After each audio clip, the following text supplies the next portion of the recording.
وَامْسَحُوا بِرُؤُوسِكُمْ وَأَرْجُلُكُمْ إِلَى الْكَعْبَيْنِ۔ اے ایمان والو، جب آپ نماز پڑھنے کے لیے جاؤ، نماز پڑھنے کی تیاری کرو، نماز پڑھنے کے لیے جاؤ یا اٹھو، تو کیا کرو گے؟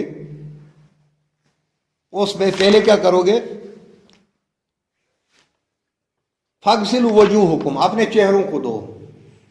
چہرہ کہاں سے کہاں تک یہ ہمیں پتہ ہے، جو یہاں سے لے کر بالوں سے کی جڑ سے لے کر کان لے کر، کانوں کے بغیر نہیں، کان لے کر نہیں، کانوں کے بغیر یہ آتا ہے، یہ حصہ تھا۔ اور یہاں پر ایک ہڈی ہوتی ہے، یہ اونچی ہوتی ہے، عورت کی نہیں ہوتی ہے لیکن مرد کی یہ اونچی ہوتی ہے، یہاں تک یہ چہرے کا حجم ہے، اس کو دھونا ہے۔ اور دھونا کتنی بار ہے؟ 3 بار دھونا ہے۔ ایک بار کا ذکر جہاں کہاں ہے؟ قرآن میں، اور اس کی تفسیر حدیث میں موجود ہے کہ رسول اللہ صلی اللہ علیہ وسلم نے جب بھی وضو فرمایا اپنے چہرے کو 3 بار دھویا۔ 3 بار دھونا سنت ہے، اور سنت ہی نہیں بلکہ لازم ہے۔ اس کے بعد فرمایا وَأَيْدِيكُمْ إِلَى الْمَرَافِقِ، اپنے ہاتھوں کو کونیوں تک دھونا، کونیوں سمیت، یہ جو یہاں تک یہ پورا ہاتھ آتا ہے، اس کو دھونا ہے۔ پہلے دائیں کو دھونا ہے 3 بار، پھر بائیں کو دھونا ہے 3 بار۔ وَامْسَحُوا بِرُؤُوسِكُمْ، اور مسح کرو اپنے سروں پر مسح کرو، پورے سر کا۔ آدھے بولتے نہیں تھوڑا سا چھو لیا تو مسح ہو جائے گا، لیکن شیخ الاسلام فرماتے ہیں کہ پورے سر کا مسح، پیچھے لینا ہے پھر واپس لانا ہے ان کو۔ پھر جب یہ 2 انگلیاں اور انگوٹھا بچ جائے گا، ان انگلی کو کان کے بیچ میں مسح کرنا ہے، اور کان کے پیچھے سے انگوٹھے کو لا کر یہاں پر پہنچا کر ایسے کھلال کر سکتے ہیں۔ تو یہ وضو کرنے کا طریقہ جو ہے رسول اللہ صلی اللہ علیہ وسلم سے ہمیں صحابہ کے ذریعے ملا۔ اس کے بعد جو 5ویں شرط ہے ازالۃ النجاسہ، نجاست کو دور کرنا۔ اور یہ نجاست 3 جگہوں سے دور کی جاتی ہے۔ من البدن، اپنے بدن سے ہم نے وضو کرنا ہے، یا اگر آدمی جنبی ہو گیا اس کو غسل کرنا ہے وہ ہے بدن سے۔ دوسری والثوب، کپڑے بھی پاک، کپڑوں سے بھی، اور وہ بقعت، اور مصلی کی جگہ جہاں پر نماز پڑھنی ہے وہ بھی پاک ہونی چاہیے، جہاں پر نماز پڑھنی ہے وہ بھی پاک ہونی چاہیے۔ اس کے لیے شیخ الاسلام دلیل دیتے ہیں وَالثِّيَابُكَ فَطَهِّرْ، اپنے کپڑوں کو پاک رکھو، کپڑوں کو بھی پاک رکھو، بدن کو بھی پاک رکھو، اور مصلی جہاں پر نماز پڑھنی ہے وہ بھی پاک ہونی چاہیے۔ اور 6ٹھی شرط جو ہے ستر العورہ، ستر کر چھپانا۔ مرد کا سطر کہاں سے ہے؟ مرد کا سطر ناف سے لے کر گھٹنوں تک یہ مرد کا سطر ہے۔ عورت جو ہے پوری مستور ہے، وہ عورت جو پوری کی پوری سطر ہے، اس کو ہر ایک چیز، ہاں یہاں تک کہ عورت کا ناخن بھی چھپانے والی چیز ہے۔ کچھ لوگ چہرہ اور ہاتھ کھلا چھوڑنے کی اجازت دیتے ہیں، لیکن ان کے پاس اس کے لیے کوئی دلیل نہیں ہے۔ نبی کریم صلی اللہ علیہ وسلم کی جتنی بھی احادیث ہیں یا قرآن کی آیات ہیں، ان سے ہمیں یہی بات سامنے آتی ہے کہ عورت کو جو پردہ کرنا چاہیے، حتیٰ کہ رسول اللہ صلی اللہ علیہ وسلم کے زمانے میں جب عورتیں جب پردہ کرتی تھی، ان کے جو کپڑے ہیں وہ زمین پر گھسیٹتے ہوئے چلتے تھے۔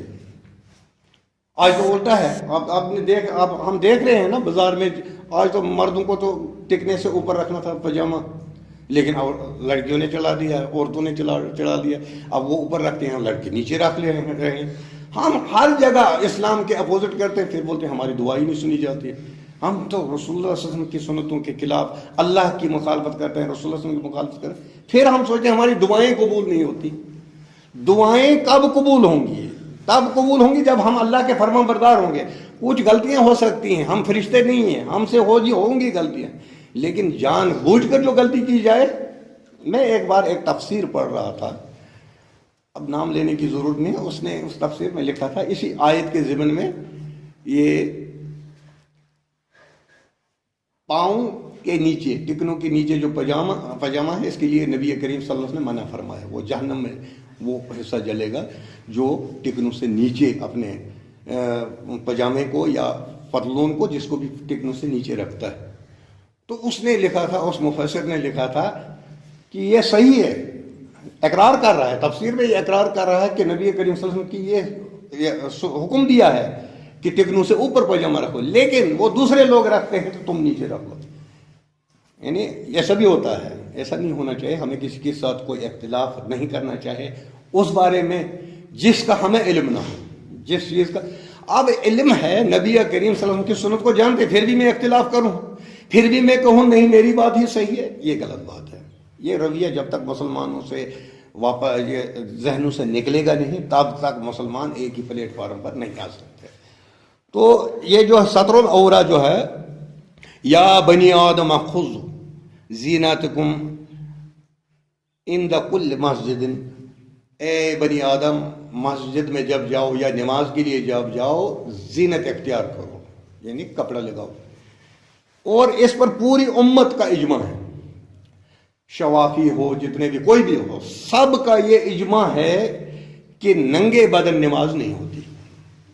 حالانکہ احناف میں یہ بھی ہے کہ اگر وہ ہاف سلیوز میں بھی نماز کی اجازت نہیں دیتے ہیں. جب ہاف سلیوز میں نماز کی اجازت نہیں ہے تو ننگے بدن نماز کی اجازت ہو ہی نہیں سکتے. اس پر پوری امت کا اجماع ہے کہ جب نماز پڑھنی ہے کم سے کم سطر چھپا ہونا چاہیے. مرد کا سطر ناف سے لے کر گھٹنوں تک ہے، اور عورت پوری کی پوری سطر ہے. تو اس کے بعد جو ہے 7ویں شرط جو ہے دخول الوقت، وقت کا داخل ہونا. وقت سے پہلے نماز نہیں پڑھ سکتے ہیں. نماز کب ہوگی؟ وقت پر ہی پڑھی جائے گی. جب اس نماز کا وقت ہوگا تب نماز پڑھی جائے گی، وقت سے پہلے نہیں. مثال کے طور پر ایک آدمی صبح اٹھ کر یہ کہے کہ میں صبح اس وقت فرصت ہے، مجھے دن پر کام پر ہوتا ہوں، چلو 5 کی 5 پڑھ لیتا ہوں ایک ہی بار، یا 5 نہیں تو شام کو 2 پڑھ لوں گا، باقی ظہر اور عصر میں اسی وقت پڑھ لیتا ہوں. تو دن میں کام ہے، ٹائم نہیں ملے گا. ہو سکتا کیا اس کی نماز ہوگی؟ نہیں ہوگی نماز. کیوں؟ ایک ہی ہوگی، اس کی ایک ہی نماز ہوگی. کون سی؟ جس کا وقت تھا. جس نماز کا وقت تھا وہی ہو جائے گی، باقی 2 جو ہیں وہ باطل ہیں، وہ نماز نہیں ہوگی، وہ اس کو نئی سرے سے پڑھنی پڑے گی. تو وقت کا داخل ہونا لازمی ہے، کیونکہ حدیث جبریل جو ہے اس کے لیے دلیل شیخ الاسلام نے دی ہے کہ حدیث جبریل علیہ السلام ایک بار محمد رسول اللہ صلی اللہ علیہ وسلم ہر نماز کا وقت بتانے کے لیے نازل ہوئے. تو نبی کریم صلی اللہ علیہ وسلم کی نماز جو تھی وہ پہلے وقت میں ایک دن پڑھائی، اور دوسرے دن جب آئے تو وہ لاسٹ والے وقت میں پڑھائی. سب نمازوں کا یہ لاسٹ والے وقت میں، پہلے وقت میں پڑھائی. تو لاسٹ میں حضرت جبریل علیہ السلام نے فرمایا یا رسول اللہ صلی اللہ علیہ وسلم، نماز کا جو وقت ہے وہ ان دونوں کے درمیان میں ہے. اب دیکھو ہم یہ قائل ہیں، اس کے اہل حدیث اس کے قائل ہیں کہ ہم اول وقت میں نماز پڑھنا افضل جانتے ہیں. نماز وہ دوسرے کو ہم بولتے ہیں، اگر کسی نے ہم 1 بجے پڑھتے ہیں، ظہر ہم پڑھتے ہیں 1 بجے، اگر کسی نے 3 بجے 3:30 بجے پڑھ لی، ہم اس کو بولتے تو نے قضا کر دی، تو نے قضا کر دی. اس نے قضا نہیں کی. دیکھو نماز کب قضا ہو جاتی ہے؟ جب ظہر شروع ہو گیا، وہاں سے لے کر عصر کے شروع تک، شروع سے پہلے جو نماز پڑھی جائے وہ ادا ہو جاتی ہے. اس کے بعد جو ہے وہ قضا ہو جاتی ہے. کیا؟ اس کے بعد قضا ہو جاتی ہے. نماز کب ادا ہو جاتی ہے؟ اس وقت کے درمیان جب بھی نماز پڑھے، لیکن افضل کیا ہے؟ پہلے وقت میں پڑھنا، پہلے وقت میں پڑھنا. تو اس کے بعد یہ 7ویں شرط تھی. 8ویں شرط استقبال القبلہ.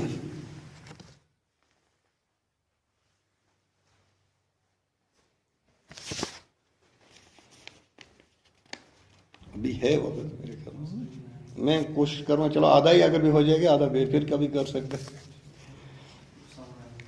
آگے میں یہ پہلے جو ہے نا جو شروط ہیں، شروط میں تفصیل زیادہ دی ہے شیخ الاسلام نے، تو میں کوشش کروں گا ابھی کتنے منٹ میں بول سکتا ہوں؟ نماز کے بعد بھی کر لیں گے. ہاں نماز کے بعد بھی کر لیں گے. اس کے بعد جو ہے استقبال القبلہ، قبلے کا استقبال کرنا، قبلے کی رخ نماز پڑھنا ضروری ہے. تو اس کے لیے قرآن پاک میں اس کا ترجمہ ہی میں بتاؤں گا. رسول کریم صلی اللہ علیہ وسلم کو اللہ رب العالمین نے فرمایا، یا رسول اللہ صلی اللہ علیہ وسلم میں آپ کا آسمان کی طرف بار بار دیکھنا یہ میں جانتا ہوں آپ دل میں یہ چاہتے ہیں کہ میں کعبہ کی طرف نماز پڑھوں. اس سے پہلے کہاں کی طرف پڑھتے تھے؟ پہلے بیت المقدس کی طرف نماز پڑھتے تھے. یا رسول اللہ صلی اللہ علیہ وسلم آپ کا بار بار آسمان کی طرف دیکھنا یہ مجھے پتا ہے، میرے علم میں ہے، میں جانتا ہوں کہ آپ چاہتے ہیں کہ میں جو نماز پڑھوں کس کی طرف پڑھوں؟ کعبہ کی طرف. آج کے بعد یا رسول اللہ صلی اللہ علیہ وسلم میں آپ کا رخ کعبہ کی طرف کرتا ہوں. تو کعبہ کی طرف نماز، تو اس میں ایک مسجد جو ہے وہ قبلتین وہاں پر جس میں دو قبلے ہیں، تو نماز کے دوران انہوں نے اپنا قبلہ چینج کر لیا. اتنی اطاعت، دیکھو اطاعت کیا تھی. رسول اللہ صلی اللہ علیہ وسلم نے مسجد نبوی میں نماز پڑھائی اور ایک ساتھی نے وہاں پر نماز پڑھی. اس کے بعد محلے میں چلا گیا، محلے میں دیکھا جماعت ہو رہی ہے، تو اس نے جان کر دیکھا تو وہ بیت المقدس کی طرف نماز پڑھ رہے تھے. تو اس نے آواز لگائی، اب ان کو تو نہیں بول رہے، اس نے آواز لگائی، اور نماز پڑھنے والوں محمد رسول اللہ صلی اللہ علیہ وسلم نے اللہ کا حکم ہے کہ قبلہ چینج ہو گیا، کعبہ کی طرف نماز پڑھنی ہے، آپ ابھی بھی بیت المقدس کی طرف نماز پڑھتے ہو. تو ہماری طرح ہوتے بولے تحقیق کرو یار پہلے میں، کیونکہ وہ سچائی کا زمانہ، وہ صحابہ سچے تھے، صحابہ اندر اور باہر سے بالکل ایک جیسے تھے. وہ ہماری طرح نہیں ہے زبان سے ایک تو اور اندر دل میں دوسری چیز، ایسا صحابہ میں نہیں تھا. تو ان لوگوں نے اسی نماز کے دوران ہی قبلہ تبدیل کر لیا. اس کے بعد 9واں جو ہے نیت کرنا. نماز کے لیے نیت ضروری ہے، لازمی ہے. اس کے لیے دلیل قال نبی صلی اللہ علیہ وسلم انما الاعمال بالنیت. تمام اعمالوں کا دار و مدار کس پر ہے؟ نیت پر. اور یہ بخاری کی پہلی حدیث ہے، پہلی حدیث ہے بخاری شریف کی، اور اس کے راوی ہیں حضرت عمر بن الخطاب رضی اللہ تعالیٰ عنہ خلیفہ دوم. اب یہاں پر نیت کی دو طریقے ہیں. ہم نیت دل سے کرتے ہیں اور دوسرے لوگ جو ہیں وہ زبان سے کرتے ہیں. نیت دل سے ہوتی ہے. شیخ الاسلام فرماتے ہیں نیت کا جو مقام جو ہے وہ دل ہے نہ کہ زبان. نیت کا مقام کیا ہے؟ دل ہے نہ کہ زبان.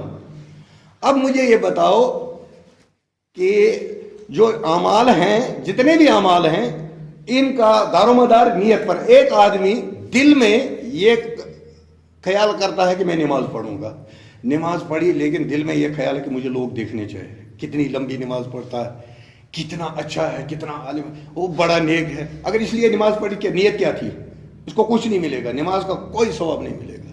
اس نے شرک کیا، یہ جہنم میں جائے گا.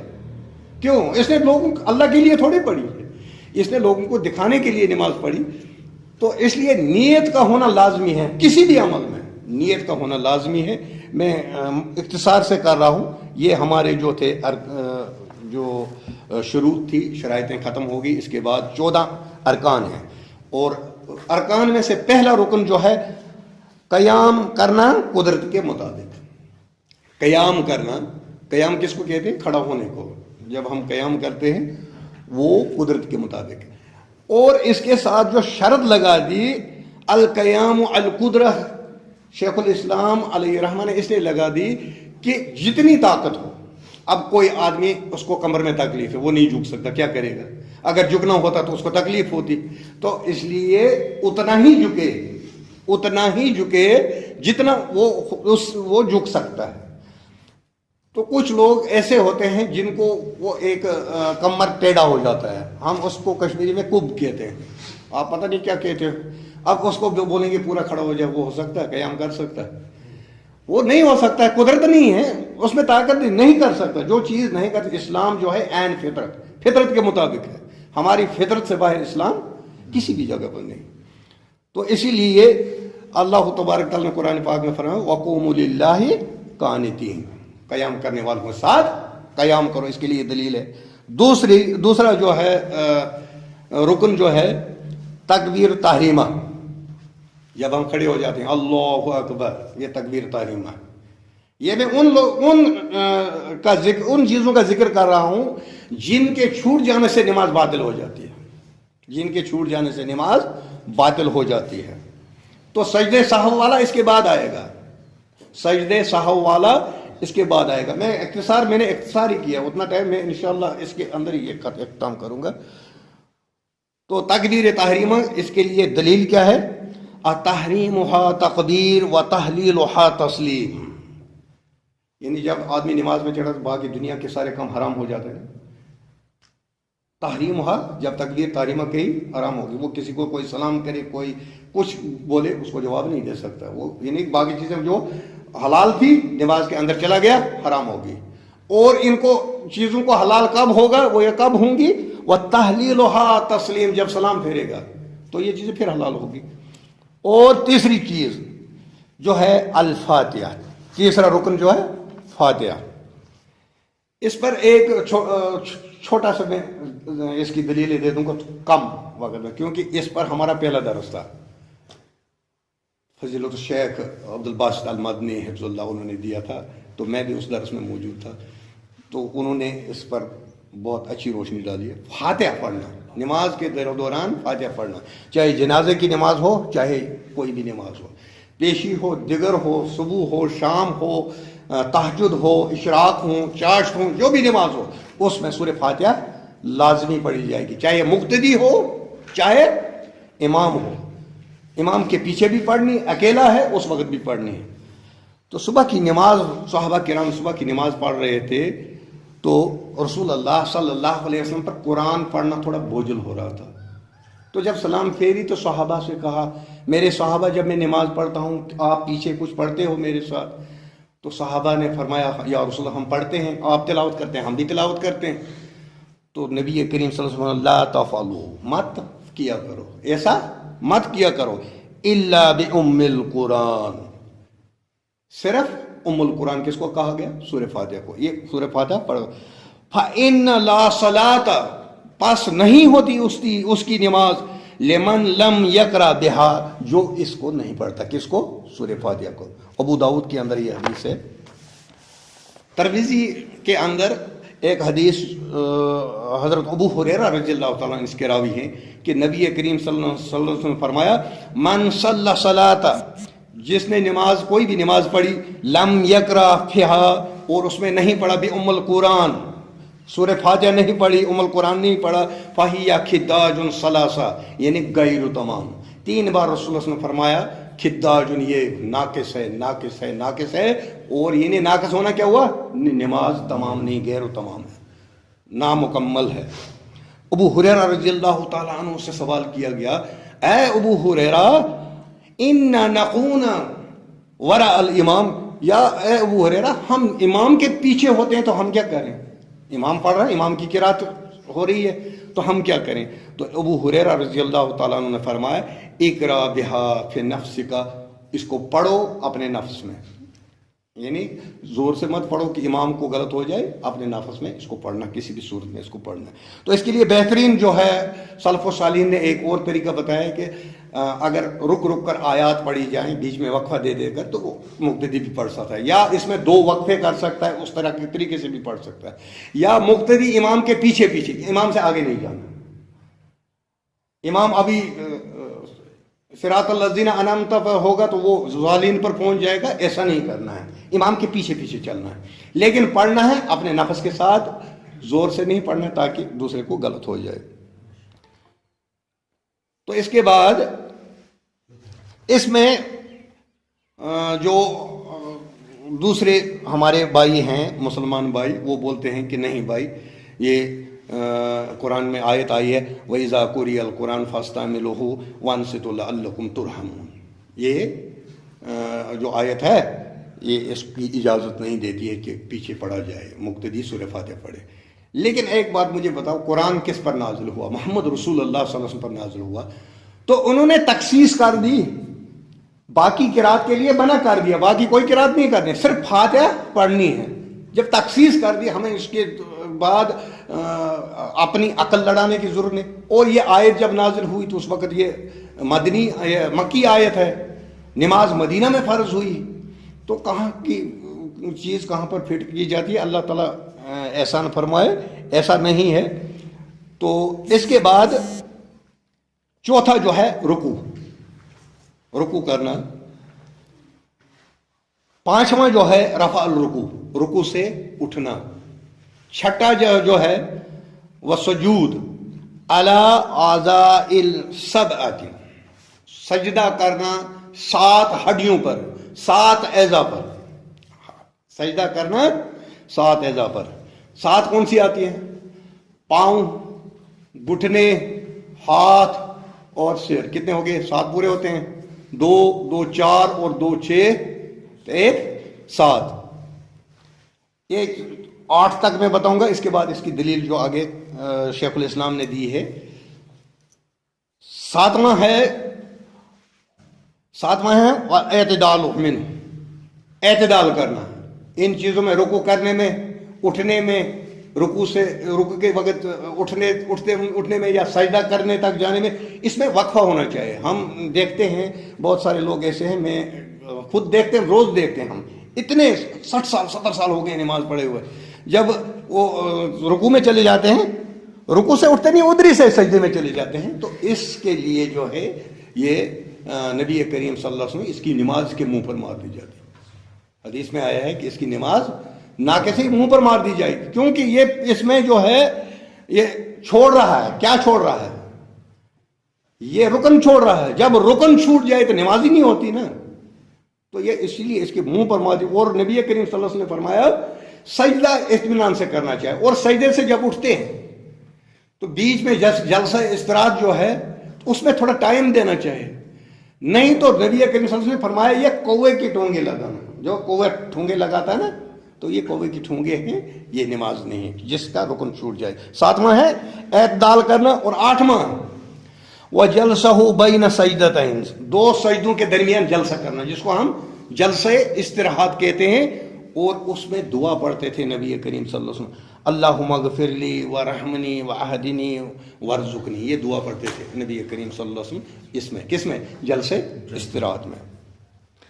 اس کے بعد اس کے لیے دلیل یا الذین آمنوا ارکعوا واسجدوا, رکوع کرو اور سجدہ کرو. اے ایمان والو رکوع کرو اور سجدہ کرو. نبی کریم صلی اللہ علیہ وسلم کی حدیث میں ہے ان النبی صلی اللہ علیہ وسلم امرت ان اسجد علی 7 عظم, مجھے حکم دیا گیا کہ میں 7 ہڈیوں پر سجدہ کروں, 7 اعضاء پر سجدہ کروں, پاؤں, گھٹنے, ہاتھ اور سر. 9واں جو ہے, 9واں رکن جو ہے وَتَمَانِيَةُ جَمِيعَ الْأَفْعَالِ, جتنے بھی ہم افعال کرتے ہیں ان میں اطمینان سے کرنا. اطمینان لازمی ہے, ہر رکن کو ادا کرتے وقت اطمینان یہ لازمی ہے. اور 10واں جو ہے وَالتَّرْتِيبُ بَيْنَ الْأَرْكَانِ, ان ارکان کے درمیان ترتیب. ایسا نہیں ہے میں پہلے رکوع کروں, پہلے سجدہ کروں, پھر رکوع کروں, پھر سورہ فاتحہ پڑھوں. جو جس طرح سے نبی کریم صلی اللہ علیہ وسلم نے اس کی ترتیب بتائی ہے نماز میں, اسی طریقے سے ہم نے اس کو ادا کرنا ہے. یہ تھا 9واں یا 10واں ترتیب بین الارکان. اور 11واں ہے تشہد الاخیر, تشہد جو ہم عطیات میں بیٹھتے ہیں, جب بیٹھتے ہیں, یہ آخری والا. آخری والا کیا ہے؟ جو لاسٹ میں ہم پڑھتے ہیں پھر سلام پھیرتے ہیں, وہ کیا ہے؟ وہ ہے ارکان, رکن میں سے. اور اگر رکن کے لیے کیا حکم ہے؟ اگر چھوٹ جائے نماز باطل ہو جاتی ہے.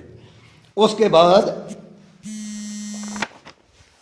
اس میں کیا پڑھتے ہیں آپ کو پتہ ہے, اتحیات للہ وصلوات و طیبات, یہ جو ہم پڑھتے ہیں اس میں یہ نبی کریم صلی اللہ علیہ وسلم نے تعلیم دی. لیکن صحابہ کیا پڑھتے تھے اس پہلے؟ السلام علی اللہ من عبادہ, السلام علی جبریل و میکائیل, یہ پڑھتے تھے. تو نبی کریم صلی اللہ علیہ وسلم نے فرمایا میرے صحابہ ایسا نہیں ہے, ایسے پڑھو. یعنی ان کی وہاں پر ہی تصحیح کر دی, جو وہ غلطی کر رہے تھے اس کو سدھار دیا, صحیح کر دیا وہیں پہ.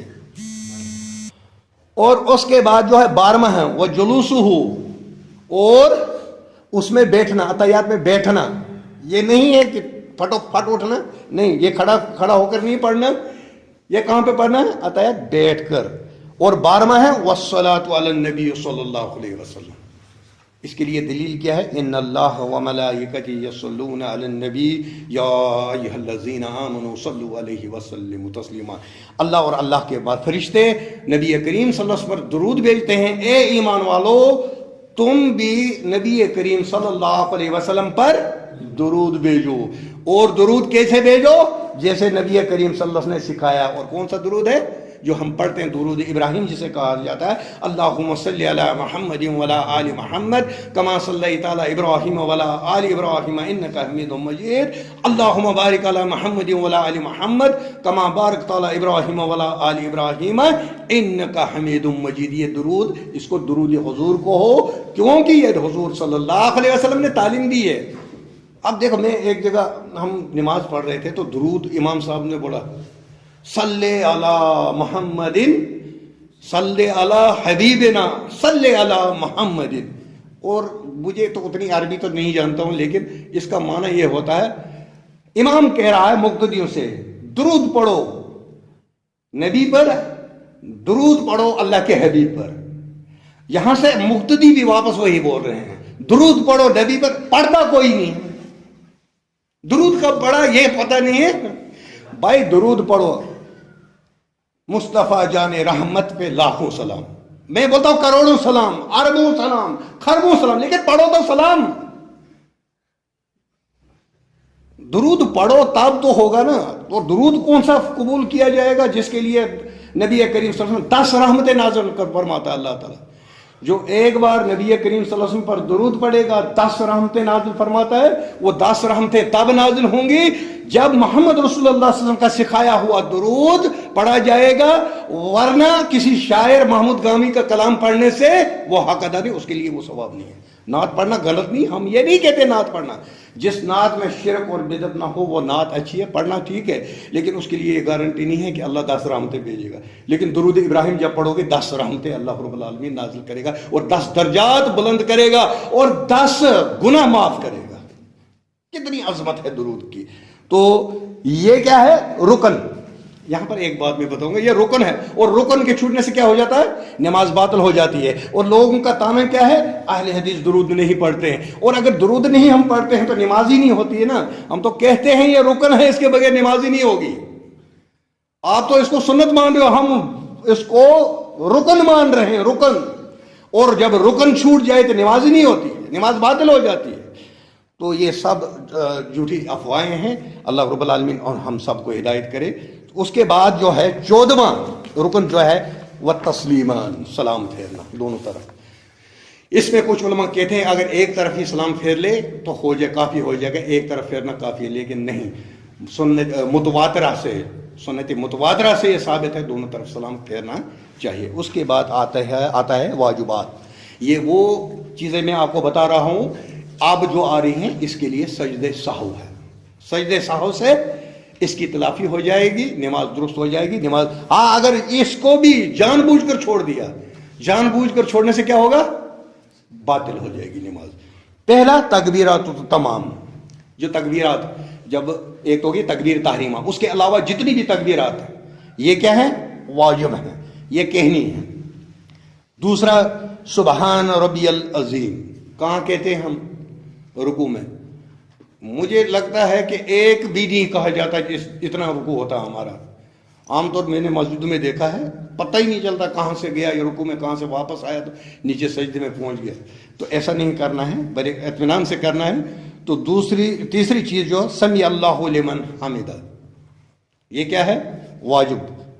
اب امام جب کہتا ہے مقتدی کو بھی کہنا ہے، یہ چیزیں مقتدی کو کہنی ہے، لیکن زور سے نہیں کہنی ہے، اپنے نفس میں کہنی ہے جس سے یہ خود سن سکے، دوسرے کو نہیں سنانا، خود سن سکے. اور چوتھی چیز ہے ربنا لک الحمد.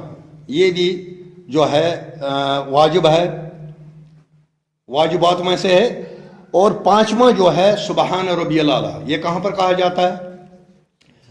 سجدے میں کہا جاتا ہے. تو اس کو بڑے اطمینان سے کہنا چاہیے. اور یہ خیال ہونا چاہیے کہ میں سجدہ کر رہا ہوں تو اللہ مجھے دیکھ رہا ہے، کم سے کم اللہ مجھے دیکھ رہا ہے. نہیں تو